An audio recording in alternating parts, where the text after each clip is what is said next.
सत्ता पक्ष और विपक्ष 50,000 करोड़ की लगभग शराब की डिलीवरी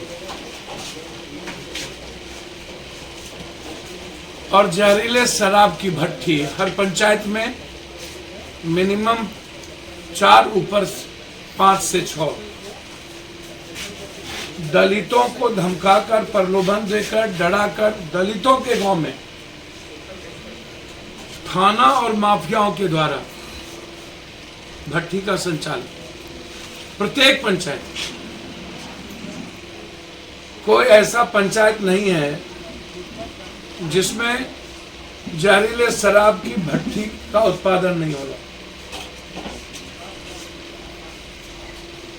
कल भी कुडनी में 4 लोग मरे, 2 लोगों का नाम दबा दिया गया, डरा दिया गया, 302 के मुकदमे की धमकी दी गई। जिनका हस्बैंड डेथ कर गया उनकी पत्नी पर 302 का मुकदमा कर दिया गया। और जबरन जो कभी दारू का सेवन किया ही नहीं है उस लड़के को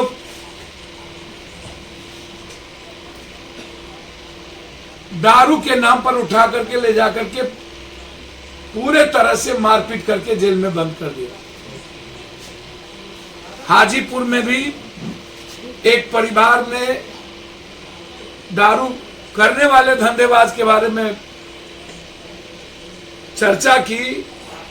पुलिस माफियाओं के कहने पर उस घर में पूरी लेडीज को पीटा, बिना लेडीज सिपाही के, और उस घर के 7 जेंट्स को गांजा और कट्टा हाथ में थमा करके जेल भेज दिया।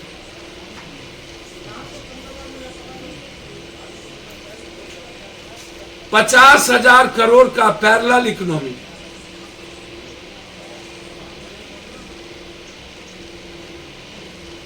हम नीतीश जी से आग्रह करेंगे,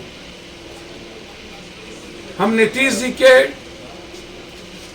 नियत पर मेरा शक नहीं है, लेकिन नीतीश जी की इच्छा शक्ति पर हमारी गहरी चिंता है। नीतीश जी का जो शासन प्रशासन का तंत्र है और जो मंत्रिमंडल है वो हाथ से निकल चुका है। मेरी चुनौती स्वीकार करे यह सरकार और विपक्ष, पूरा विपक्ष और सत्ता पक्ष और पूरा का पूरा थानेदार का ब्लड सैंपल का जांच हो। पता चल जाएगा कि डेली थाना में रहने वाले लोग दारू पीते हैं कि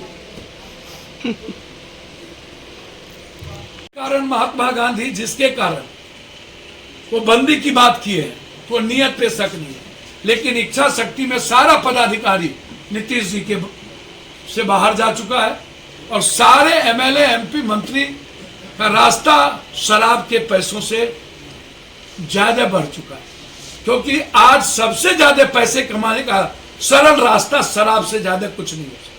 सर आपने कई अधिकारियों और मुझे बताना चाहिए। सर मुझे समझ में नहीं आता, मैं कई आरोप ने, मैं तो कह रहा हूं कि आप थाने में और जिले में जो पोस्टेड पदाधिकारी है उसका ब्लड, हमारी चुनौती स्वीकार करने में क्या दिक्कत है?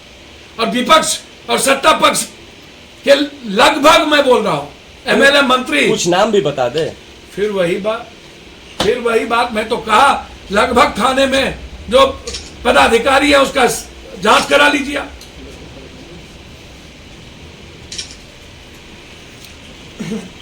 कहा कि मर्डर और बलात्कार पूरी बिहार कंप्लीट रूप से व्यापारी और आम लोग तबाह हो चुके। मैं सीतामढ़ी और देवनंदन वर्मा के केस में पटना से एसआईटी या सीबीआई जांच की मांग करते हैं और दरोगा की केस।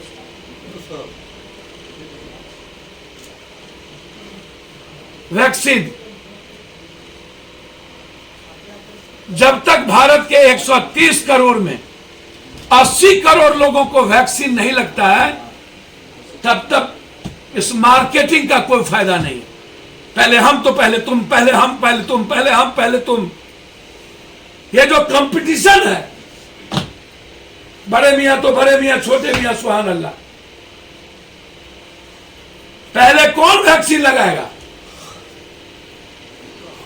नीतीश जी का चेहरा नहीं दिख जाए इसके पहले कोई और चेहरा चला गया। इसीलिए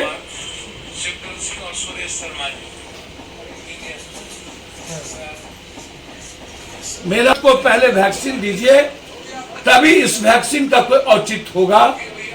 लाख 2 लाख या नेताओं को वैक्सीन देके भारत में कोरोना को रोकना की प्रक्रिया सही नहीं है, वो गलत है। धन्यवाद।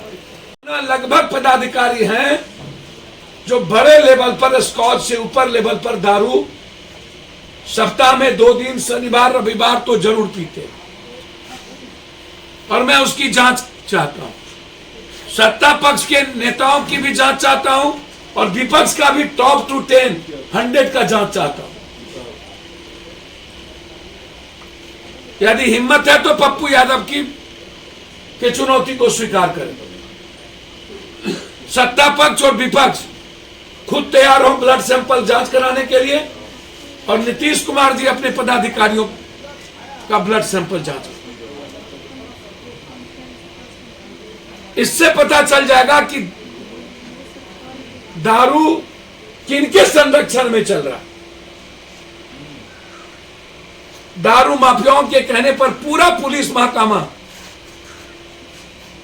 गलत केस दर्ज करके लोगों को जेल में बंद करे, और दरोगा के कहने पर माफिया उन लोगों को का मर्डर करवा देती है जो लोग थाने को या किसी ऊपर तक खबर भेजते। तो फिर कौन केस करेगा?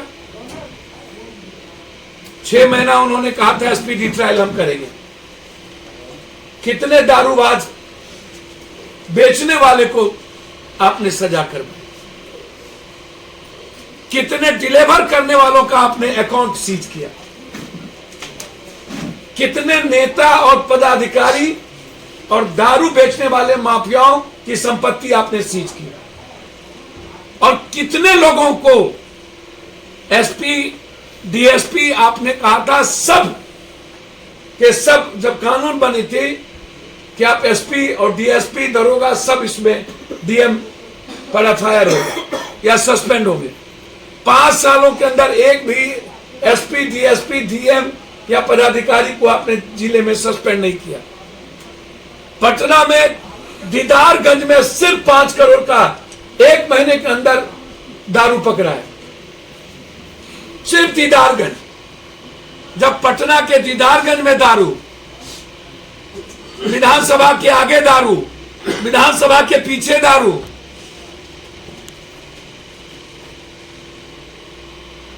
विधायक फ्लैट के अगल बगल दारू,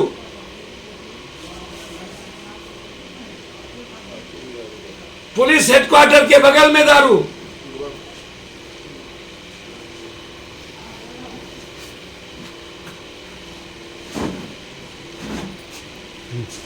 और सबसे बड़ी बात, पूरे बिहार के बेरोजगार यूथ की जिंदगी तबाह हो गई इस दारू।